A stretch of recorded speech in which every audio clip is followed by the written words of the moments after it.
नमस्कार मंडळी, लवकरच होळी येत आहे आणि होळी निमित्त आपण काही ना काही बनवतच असतो. तर आज मी आपल्यासोबत एकदम मऊलुसलुशीत दहीवड्यांची रेसिपी शेअर करत आहे.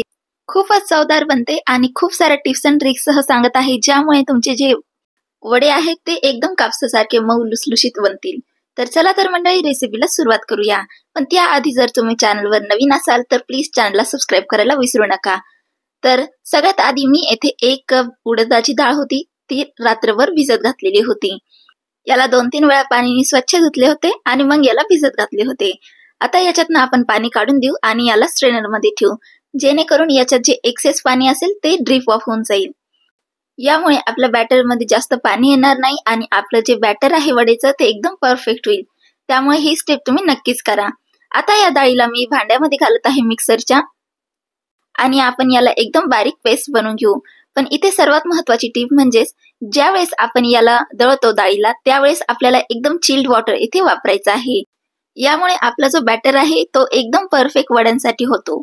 तर इथे मी लीड लावून याला एकदम फाईन पेस्ट सारखं बनवून घेतलं आहे. तुम्ही बघू शकतात इथे. आणि इथे मला कम्प्लीट अर्धा कप इथे पाणी लागलेलं आहे. एकदम स्मूथ पेस्ट सारखं बनवून घेतलेलं आहे मी याला. आता याला आपण काढून घेऊयात. याला शक्यतो मोठ्या भांड्यामध्ये काढा, कारण की आपल्याला याला फेटायचं आहे. त्यामुळे आपल्याला याला मोठ्या भांड्यात काढणं खूप गरजेचं आहे. यानंतरची टीप म्हणजे या बॅटरला आपल्याला 7 ते 8 मिनिटासाठी चांगलं फेटून घ्यायचंय. तर मी इथे हातानेच याला चांगलं फेटून घेत आहे. क्लॉकवाईज डायरेक्शनने फेटा, जेणेकरून याच्यात हवा इनकॉर्पोरेट होईल आणि आपले जे वडे आहेत ते एकदम फ्लफी होतील. 5-6 मिनिटानंतर तुम्ही बघू शकतात आपलं जे बॅटर आहे ते हलकं एअरी होऊन जाईल आणि याची क्वांटिटी थोडीशी डबल होऊन जाईल. बॅटर येथे व्यवस्थित फेटलं गेलं नाही यासाठी आपण काय करायचं, एक वाटीमध्ये पाणी घ्यायचं आणि त्यामध्ये थोडंसं बॅटर टाकून बघायचं. जर बॅटर फ्लोट होत असेल म्हणजेच आपलं बॅटर व्यवस्थित फेटलं गेलं आहे. तर आता आपण यात काही मसाले ऍड करूयात.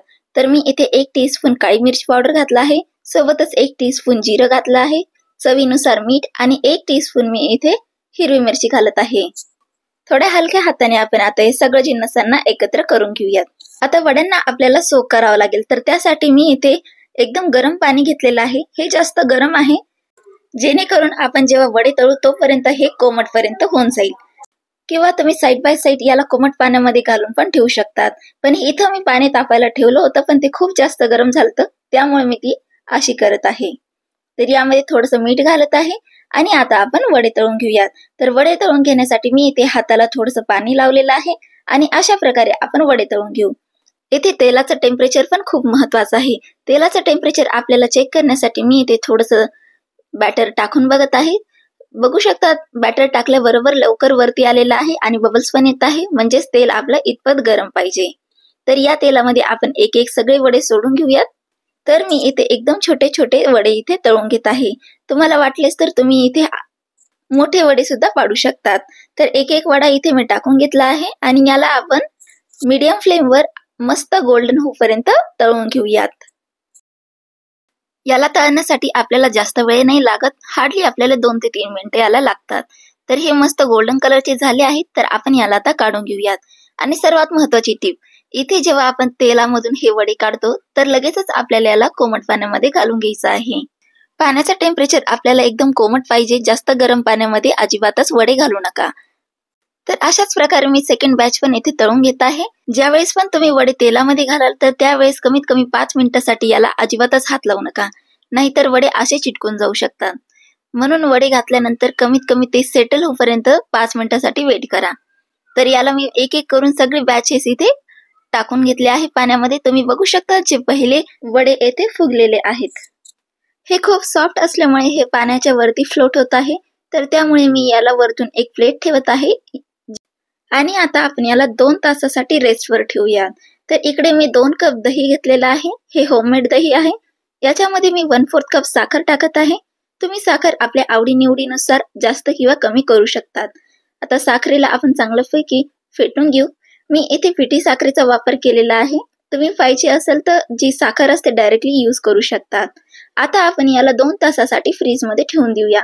जेव्हा आपण याला सर्व करू त्यावेळेस आपल्याला एकदम थंड चिल्ड दही येथे लागेल.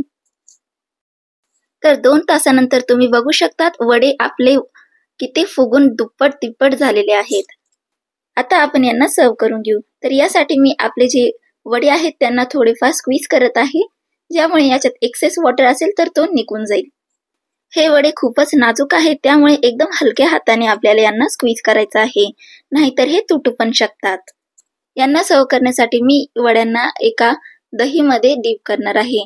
ज्या दहीत आपण साखर मिसळून ठेवली होती त्याच दह्यात याला आपण मिक्स करून घेणार आहोत, म्हणजे याला कोट करून घेणार आहोत. आपल्याला वड्यांना दहीमध्ये भिजत नाही घालायचे, त्यामुळे याला लवकरच आपण डीप करून काढून घेऊयात. तर अशाच प्रकारे आपण याला एक एक मिक्स काढून घेतलेले आहेत दह्यातनं, आणि जे रिमेनिंग दही होतं हे मी यातच फोर करून देत आहे. वरतून पुदिना आणि कोथिंबीरची हिरवी चटणी घालूयात. या चटण्यांची रेसिपी मी यामध्ये नाही सांगितलेली आहे, पण तुम्हाला जर हवी असेल तर मला कॉमेंटमध्ये नक्की सांगा. लवकरच त्या चटण्यांची पण रेसिपी मी अपलोड करणार आहे चॅनलवरती, तर त्यासाठी चॅनलला सबस्क्राईब करायला विसरू नका. तर ही चटणी थोडी झणझणीतच असते, त्यामुळे ही मी थोड्या कमी क्वांटिटीत घालत आहे. आणि वरतून मी चिंच गुळाची चटणी घालत आहे. ही पण होममेड चटणी आहे, याची रेसिपी मी लवकरच शेअर करेल. तर आवडीनिवडीनुसार तुम्ही तिखट किंवा गोड यात घालू शकता. वरतून मी थोडंसं काळं मीठ घालत आहे, सोबत लाल मिर्च पावडर, चाट मसाला आणि जिरे पूड घालत आहे. याच्याने यांचे फ्लेवर खूपच छान वाढून येतात. वरतून बारीक शेव आहेत, पण हे सगळं डेकोरेशन पर्पजसाठी आहे. तुम्हाला नसेल घालायचे तर नाही घातलं तरी चालेल. तर बघा, तयार आहे आपले दही वडे. हे खूप टेस्टी बनतात, तुम्ही एकदा नक्की ट्राय करून बघा. आणि उन्हाळ्यामध्ये साठी ही तर एक परफेक्ट रेसिपी आहे. तर कशी वाटली रेसिपी मला कमेंट करून नक्की सांगा. आणि परत भेटूया अशाच नवीन इंटरेस्टिंग रेसिपी सोबत. तोपर्यंत खात राहा, आनंदी राहा, आणि हो, चॅनलला सबस्क्राईब करायला विसरू नका बरं का.